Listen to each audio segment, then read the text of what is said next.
To that low staffing at the Pueblo Police Department leading to an increase in overtime pay. An audit by a third party says the $1.3 million in overtime pay is justified. KRDO News Channel 13's Colleen Sikora is breaking down the audit for us. She joins us live outside the police department. And Colleen, the report also offers suggestions for how the department can improve. Heather, a total of 25 suggestions were given, about 9 of which Chief Velez says they are accomplishing or have already accomplished. And one, in regards to response times, he says isn't realistic because of the department's staffing.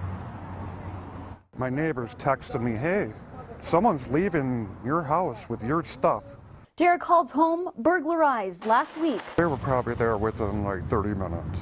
Response times is one thing Chief Luis Velez knows is an issue. There's not enough people to get around. The department is authorized for 200 sworn officers, roughly the same number as 20 years ago.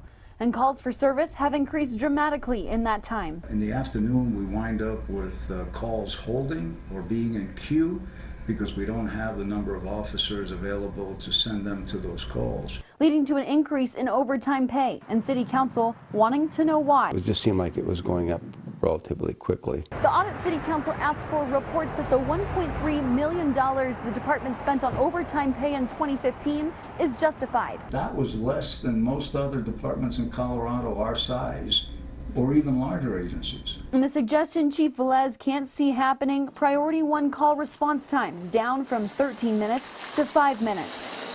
If we could get down to 10 minutes or a little bit below, I would think we would have accomplished quite a bit, and that, quite frankly, is going to be our target. Council President Steve Naraki says authorizing an additional 7 officers will help the department manage. We are committed to bringing it up to the 207.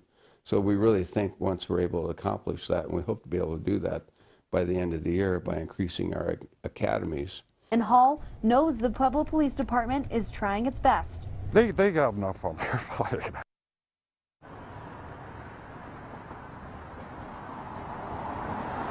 Now, Chief Velez expects overtime pay in 2017 to look similar to what it is right now, even with additional officers coming. Live in Pueblo, Colleen Sikora, KRDO News Channel 13.